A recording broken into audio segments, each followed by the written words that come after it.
우리가 신앙생활을 하면서 하나님의 말씀을 듣고 돌이켜 회개하고 제사함을 받는다고 하는 것은 얼마나 큰 복입니까? 아마도 이러한 복이 우리가 신앙생활을 하면서 하나님 앞에서 누리는 가장 큰 복이라고 생각을 합니다. 우리들은 지난 시간에 완악한 마음을 버리고 거룩한 씨가 되어서 복음을 전하는 성도의 삶을 살아가자라고 말씀을 드렸습니다. 이렇게 완악한 마음을 버리고 복음의 씨가 되어서 하나님 앞에서 말씀 중심으로 살아가는 것은 늘 자신의 삶을 돌이키고 그리고 회개하고 죄사함의 용서함을 받는 것입니다. 이것을 사도 바울은 속량이라고 하는 단어를 사용을 하고 있는데, 우리가 날마다 예수 그리스도의 십자가의 보혈을 기억하고 속량 곧 제사함을 받는다고 하는 것은 우리의 삶 가운데에서 예수님 중심의 삶을 살아가는 삶입니다. 자, 이렇게 예수님 중심의 삶을 살아가는 성도들이 하나님의 말씀 앞에서 살아갈 때에 말씀의 열매를 맺는 마음을 만든다고 하는 것은 너무나도 소중한 일입니다. 우리가 우리들의 마음을 되돌아볼 때에 때로는 하나님의 말씀을 듣지만은 그 말씀을 깨닫지 못할 때도 있고, 그리고 때로는 하나님의 말씀을 듣고 기뻐하지만 그 말씀의 깊이가 깊지 않아서 열매를 맺지 못할 때도 있습니다. 그러면 우리들은 어떻게 열매 맺는 삶을 살아갈까? 어떻게 우리들의 삶 가운데에서 하나님의 말씀이 우리의 마음에 깊이 뿌리를 내리고 더욱더 하나님의 말씀의 근거에서 우리들의 삶을 살아갈까 깊이 생각해 보지 않으셨습니까? 오늘 본문 말씀 마가복음 4장 1절에서 9절의 말씀은 바로 이러한 내용을 예수님께서 비유로 우리에게 말씀을 하고 있습니다.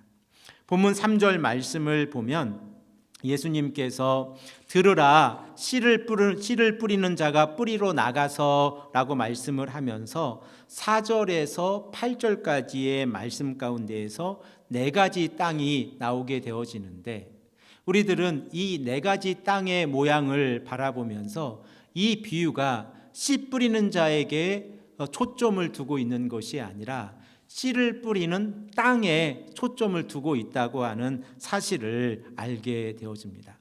그리고 이 씨를 뿌리고 난 후에 그 땅의 특성에 따라 열매를 맺을 수 있고 또는 열매를 맺을 수 없다고 하는 사실까지 알게 되어집니다. 자, 그러면 오늘 우리가 함께 읽은 마가복음 4장 1절에서 9절 말씀을 통하여 등장하는 네 가지 땅을 여러분들은 꼭 기억하고 계셔야 합니다. 자, 한번 해보겠습니다. 첫 번째는 길가에 떨어진 땅이고, 그리고 두 번째는 흙이 얕은 돌밭에 떨어진 땅이고, 그리고 세 번째는 가시덤불 사이에 떨어진 땅이고, 그리고 네 번째는 좋은 땅에 떨어진 씨앗입니다. 자, 이렇게 씨앗이 길가에, 그리고 흙이 얕은 돌밭에, 그리고 가시떨기가 있는 땅에, 그리고 좋은 땅에 떨어졌습니다. 그런데 우리가 잘 알고 있는 것처럼 세 가지 땅은 열매를 맺지 못했고 좋은 땅에서만 열매를 맺었습니다.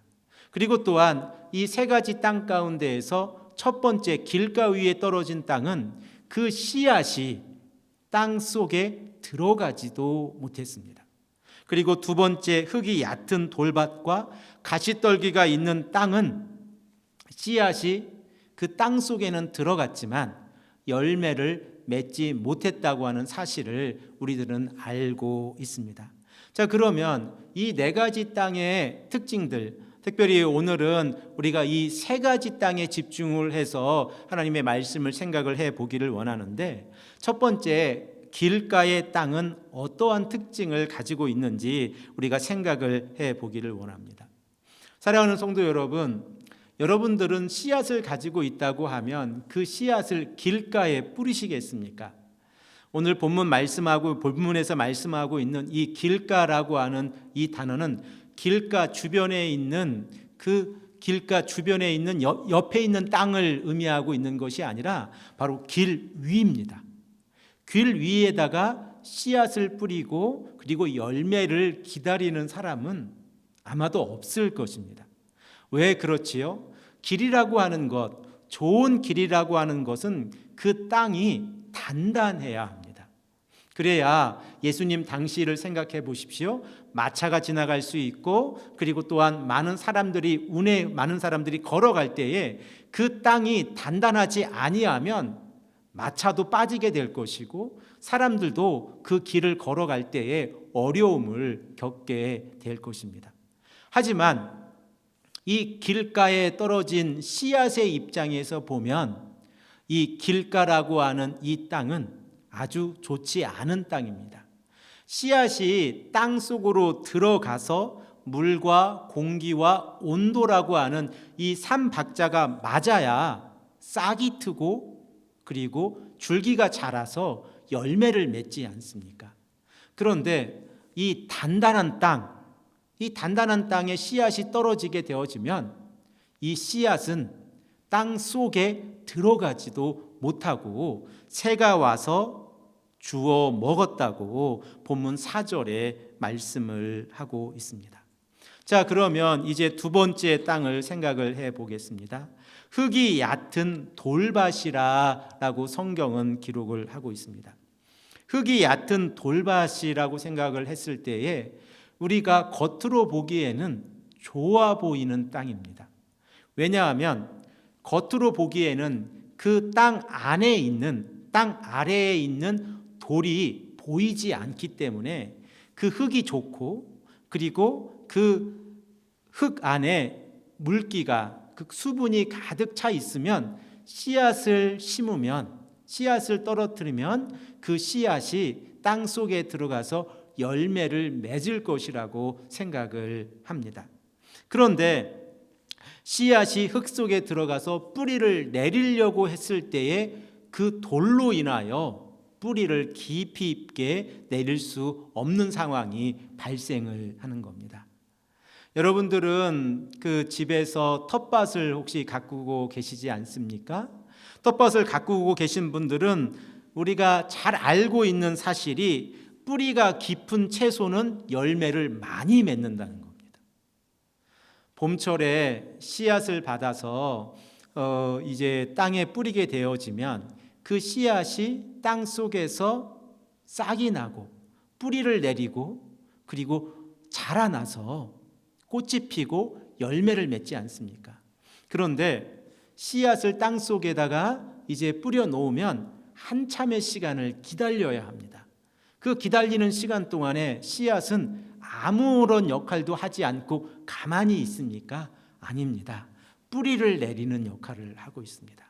뿌리를 깊이 내려서 충분한 영양분을 가져오고 그리고 충분한 수분을 가져와야 이 뿌리에서 힘을 얻어야 싹이 나오고 줄기가 나오고 꽃이 피고 열매를 맺는다고 하는 사실을 알고 있습니다. 그런데 흙이 얕은 돌밭은 씨앗이 땅 속에는 들어갔지만 이 돌로 인해서 그 뿌리를 깊이 있게 내리지 못하고 있다는 사실을 알게 되어집니다. 그래서 본문 6절 말씀을 보면 이 씨앗은 수분을 땅 속에서 가져오지 못해서 씨앗의 이 싹은 말라 죽었다라고 성경은 기록을 하고 있습니다. 자, 그러면 이제 세 번째로 떨어진 땅은 가시떨기 속에 씨앗이 떨어졌다라고 성경은 말씀을 하고 있습니다. 여러분들은 가시떨기의 특징을 알고 계십니까? 어릴 적에 제 기억에도 가시나무나 가시떨기 밭이 있으면 그 가시나무 밭은 얼마나 잘 성장해 가고 뿌리를 옆으로 뻗쳐 나아가는지 이 가시나무 하나 있으면 그 가시나무 하나 뽑는 게 쉽지가 않습니다. 왜냐하면 뿌리가 깊고 옆으로 많이 퍼져 있기 때문에 뿌리를 하나 뽑아내려고 해도 그 뿌리를 하나만 뽑아내야 되는 것이 아니라 옆으로 퍼져 있는 그 뿌리를 다 뽑지 않는 한 가시나무는 내년에 다시 자라나게 됩니다. 그리고 또한 가시나무가 자라고 난 다음에는 어떻게 됩니까? 금방 숲을 이루게 되어집니다. 그래서 그 주변에 자그마한 꽃 하나도 가시나무의 그 숲으로 인해서 햇빛을 바라보지 못하기 때문에 꽃을 피지 못하고 자라지 못한다고 하는 사실을 우리는 알고 있습니다. 그래서 오늘 본문 7절 말씀을 보면 예수님께서는 이렇게 말씀을 하십니다. 가시가 자라 기운을 막음으로 결실을 맺지 못했다라고 말씀을 하고 있습니다. 자, 이제 네 번째, 좋은 땅에 떨어진 땅입니다. 이 좋은 땅에 떨어진 땅이라고 하는 것은 씨앗이 땅 속에 들어가서 충분한 수분을 얻을 수 있고, 그리고 충분한 영양분을 얻을 수 있는 겁니다. 그리고 공기도 잘 통해서 씨앗이 숨을 쉴 수가 있어서 싹이 나오고 줄기가 나오고 꽃이 피고 열매를 맺었는데, 예수님께서는 그 열매가 30배, 60배, 100배의 열매를 맺었다라고 말씀을 하고 있습니다. 이렇게 네 가지 땅에 떨어진 씨앗의 비유를 통해서 예수님께서는 좋은 땅을 강조하고 계시고, 이 좋은 땅을 통하여 마음의 땅, 마음밭, 말씀을 받는 마음밭 가운데에서 성장해가는 마음의 밭이 가장 좋은 땅이라고 하는 것을 암시하고 계십니다. 자, 그런데 이 말씀을 들은 많은 무리들과 제자들은 예수님께서 네 가지 땅에 떨어진 씨앗의 비유를 말씀해 주셨을 때에 그 의미를 알아듣지를 못했습니다. 이 씨앗은 무엇이고, 그리고 밭은 무엇을 의미하는지를 깨닫지 못한 것입니다. 우리들은 신앙생활 하면서 네 가지 밭에 떨어진 이 씨앗의 이야기를 너무나 많이 들어서 우리 모두에게 잘 알고 있습니다. 하지만 만일 우리가 마가복음 4장 1절에서 9절까지의 말씀만을 가지고 있다고 하면 그 의미를 해석하는 데에 많은 어려움을 가지게 될 것입니다. 하지만 우리들은 10절에서 20절까지의 말씀을 가지고 있고, 또 그 말씀을 통하여 예수님께서 네 가지 땅에 떨어진 씨앗의 비유를 통하여 우리에게 말씀하시고 계신 그 의미가 무엇인가를 알게 되어집니다. 많은 사람들이 예수님께서 말씀하신 비유를 알아듣지 못하자 그 많은 사람들과 12 제자들은 예수님께서 홀로 계실 때에 예수님께 찾아가게 되어집니다. 그리고 예수님께서는 10절에서 12절의 말씀을 통하여 예수님께서 왜 비유로 그들에게 말씀하고 계신지를 설명하는데, 이 부분은 우리가 지난 시간에 깊이 있게 생각을 해 보았습니다. 예수님께서 비유로 말씀하시는 이유는 회개하고 돌이켜 죄사함을 얻게 하려는 것이다. 즉, 비유의 말씀을 듣고 돌이켜 회개하여 죄사함을 얻는 것이 예수님께서 그 많은 무리들과 제자들에게 비유로 설명하고 계신 그 내용이다. 중심이 거기에 있다라고 하는 사실을 깨닫게 되어집니다. 그리고 13절에서 20절까지의 말씀을 보면 씨를 뿌리는 땅의 비유의 의미가 어떠한 의미인지를 이제 우리에게 말씀을 하고 있습니다. 자, 그러면 먼저 우리가 정리를 하고 가야 될 것이 무엇이냐면, 씨앗은 무엇이고 밭은 무엇인가라고 하는 부분입니다. 우리가 씨앗이 무엇이고 밭이 무엇인가라고 하는 것을 먼저 정확하게 알고 가야 하는 것은 예수님께서 비유로 말씀하고 계시기 때문에 그 비유의 의미가 어떻게 전달이 되는지를 우리가 생각해야 하기 때문에 그렇습니다. 자, 여러분들은 어떻게 생각을 하고 계십니까? 씨앗은 무엇입니까? 바로 예수님의 말씀입니다. 그리고 밭은 무엇입니까?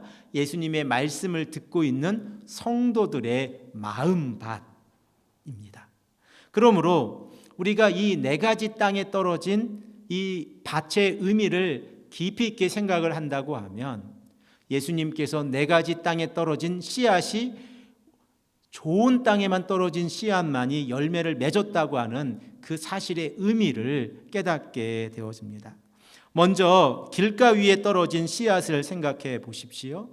마가복음 4장 4절 말씀에서 우리가 이미 생각해 본 바와 같이 길가 위에 떨어진 씨앗은 땅이 단단해서 그 씨앗이 땅 속으로 들어가지 못했고 새가 와서 주워 먹었다라고 말씀을 하고 있고, 4장 15절 말씀을 보면 그 새는 사탄이다라고 예수님께서 해석을 하고 계십니다.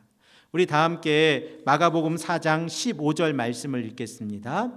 말씀이 길가에 뿌려졌다는 것은 이들을 가르킴이니 곧 말씀을 들었을 때에 사탄이 즉시 와서 그들에게 뿌려진 말씀을 빼앗은 것이요 라고 말씀을 하고 있습니다. 길가 위에 떨어진 씨앗은 뿌리조차 내리지 못했습니다. 이것이 얼마나 안타까운 현실입니까? 우리가 하나님의 말씀을 들었는데 그 말씀을 듣고 하나도 깨닫지 못했다는 것입니다. 그런데 하나도 깨닫지 못한 것으로 끝이 난 것이 아니라 그 땅이 단단해서, 곧 마음의 밭이 단단해서 그 마음 가운데에서 사탄의 역사가 일어나기 시작을 했습니다. 자, 예수님의 말씀을 듣고 사탄의 역사가 일어났다고 하면 그 마음밭에 얼마나 심각한 문제를 가지고 있는 것입니까? 아마도 우리가 마가복음을 읽어가면서 여러 번 생각을 해 보았지만 예수님께서 이제 많은 병자들을 고쳐주시고, 안식일 날에 예수님께서 손 마른 자를 고쳐주시고, 그리고 또한 귀신이 들려서 말을 하지 못하고 눈을 보지 못하는 이 사람을 고쳐주시는 이런 모습 가운데에서 서기관들과 바리새인들이 예수님께 어떻게 반응했는지를 생각해 보면 마음이 단단하다, 완악한 마음이라고 하는 것이 어떠한 결과를 가져오는지를 생각해 볼 수 있습니다.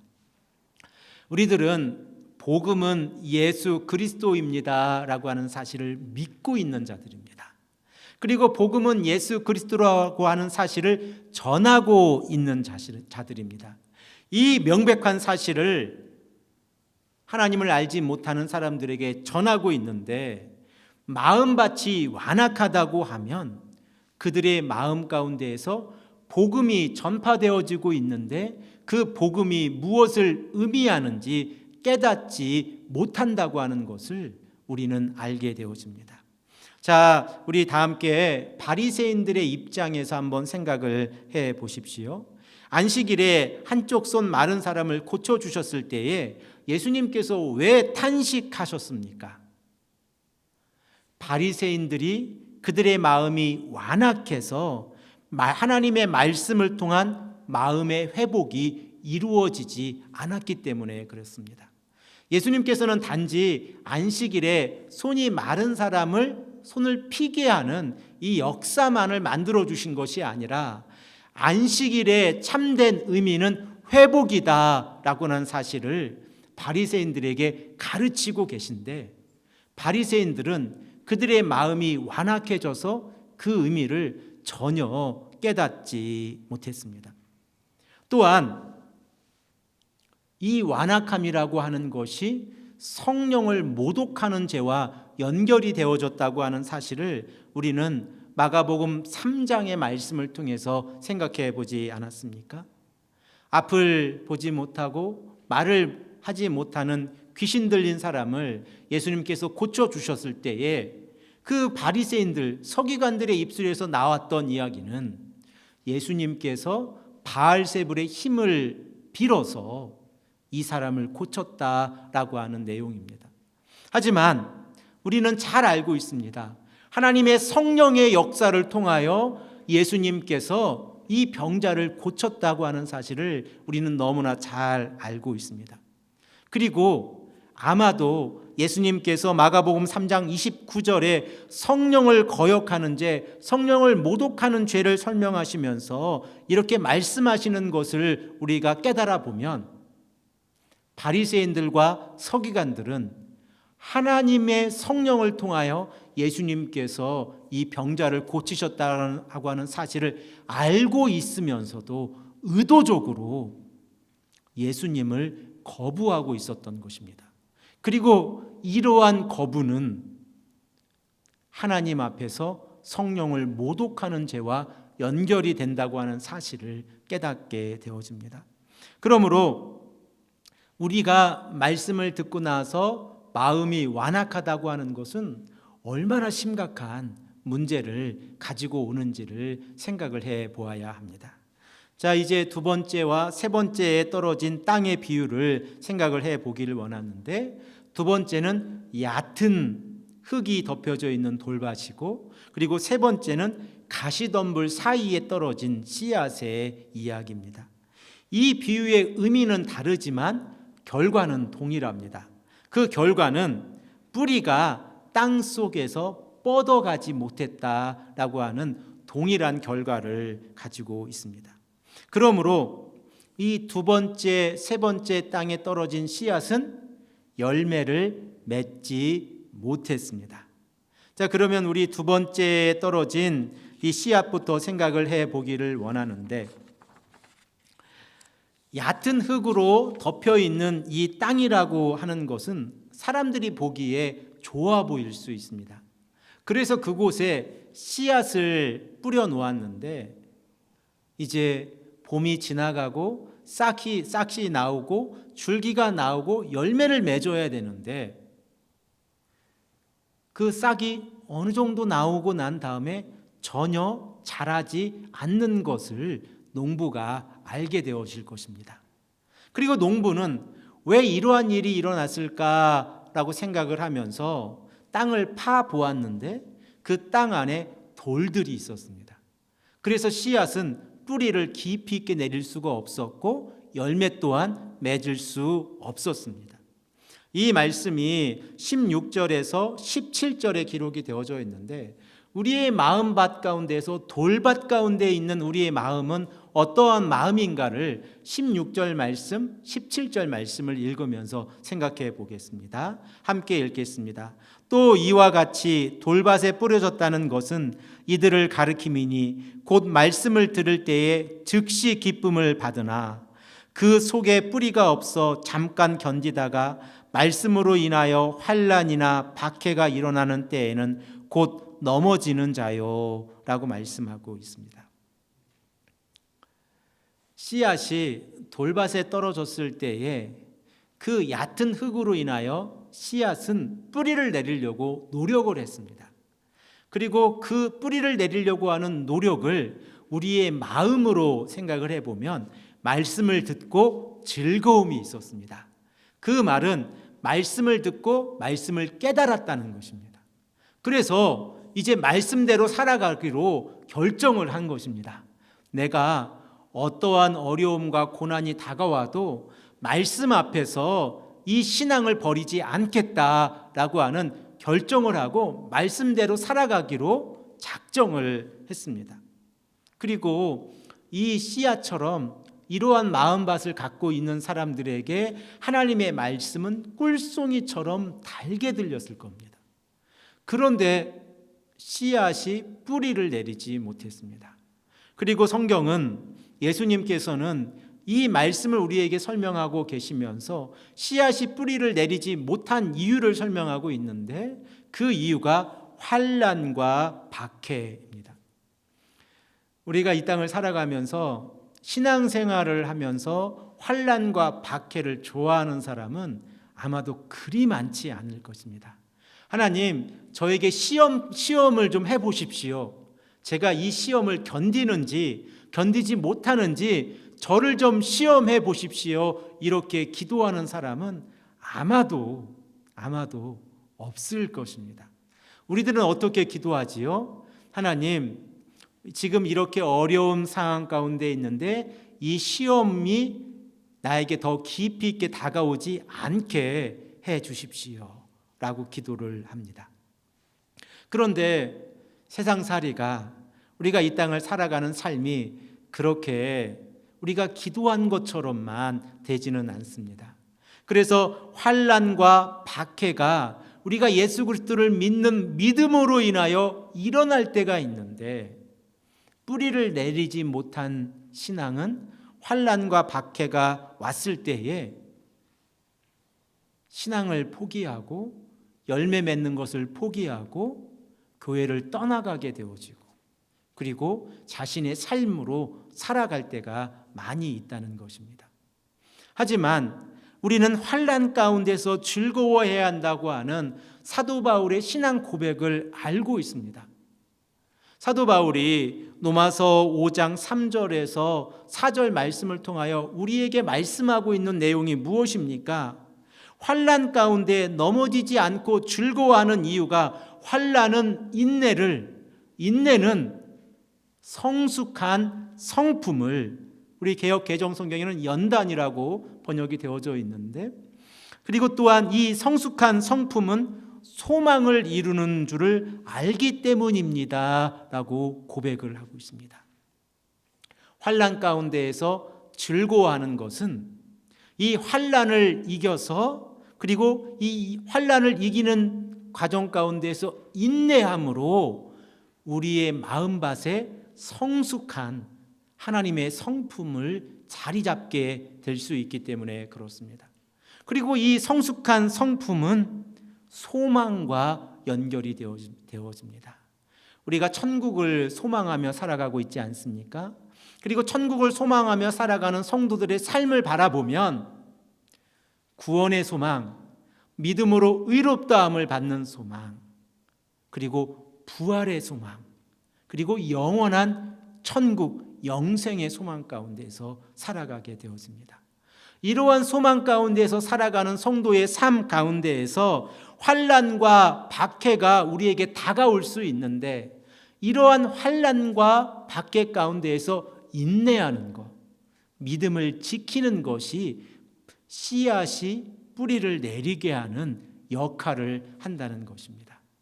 사랑하는 성도 여러분, 우리들의 삶 가운데에서 환난과 박해가 다가올 때에는 우리는 이렇게 기억하고 기도해야 합니다. 하나님, 환난 가운데에서 즐거움이 있게 하여 주시옵소서. 환난 가운데에서 믿음이 성장하게 해 주십시오. 하나님을 바라보고 천국을 바라보는 신앙생활을 할 수 있도록 우리의 마음을 붙잡아 주시옵소서라고 기도를 해야 합니다. 만일 그러지 아니하면 인내하지 못해서 열매를 맺지 못하게 되어집니다. 자, 이제 세 번째로 생각을 해 볼 것은 씨앗이 가시덤불 사이에서 뿌리를 내리는 경우입니다. 씨앗이 가시덤불 사이에서 뿌리를 내린다고 하면 그 씨앗은 깊이 있게 뿌리를 내릴 수가 없을 겁니다. 왜냐하면 그 가시덤불의 뿌리가 너무 강하기 때문에 그 뿌리 틈새를 뚫고 들어갈 수가 없고, 또한 가시덤불이 너무 웅창해서 햇빛을 볼 수가 없기 때문에 이 씨앗 또한 크게 자라날 수가 없습니다. 그래서 예수님께서는 마가복음 4장 18절에서 19절 말씀에 이렇게 말씀합니다. 우리 다 함께 읽겠습니다. 또 어떤 이는 가시떨기에 뿌려진 자니 이들은 말씀을 듣기는 하되 세상의 염려와 재물의 유혹과 기타 욕심이 들어와 말씀을 막아 결실하지 못하게 되는 자요 라고 말씀을 하고 있습니다. 예수님께서는 말씀이 마음의 뿌리를 내리지 못하는 이유를 우리에게 설명하고 계신데, 그 이유를 보면 세상의 염려와 재물의 유혹과 그리고 여러 가지 욕심으로 인하여 우리가 말씀을 받고도 깊이 있게 뿌리를 내리지 못한다라고 말씀을 하고 있습니다. 우리들의 삶은 어떠합니까? 세상의 염려와 재물의 유혹과 욕심을 버리는 것이 어려운 일입니까? 어렵지 않은 일입니까? 아마도 이 땅을 살아가는 모든 사람들에게 염려와 재물의 유혹과 욕심을 버리는 것은 어려운 일입니다. 저를 포함해서 이 땅을 살아가는 모든 사람들에게 염려, 그리고 재물의 유혹, 그리고 또한 욕심이라고 하는 것은 늘 회개하고 그리고 또한 늘 자기 자신의 모습을 바라보아야 하는 것입니다. 그런데 예수님의 비유 설명을 보면 우리를 좀 놀라게 하는 것이 있습니다. 그 놀라게 하는 것이 무엇이냐면 세상의 염려와 재물의 유혹과 욕심이 가시라고 하는 겁니다. 이 씨앗이, 가시밭에 떨어진 씨앗이 열매를 맺지 못하는 것은 그 가시나무와 그리고 가시덤불 때문에 그런데, 그 가시나무와 가시덤불이 무엇을 상징하는가라고 예수님께서 말씀하실 때에 그 의미는 염려와 재물의 유혹과 그리고 여러 가지 욕심이라고 말씀하고 있는 겁니다. 한번 생각을 해 보십시오. 여러분들은 손가락 끝에 그 가시를 찔려본 경험이 있지 않으십니까?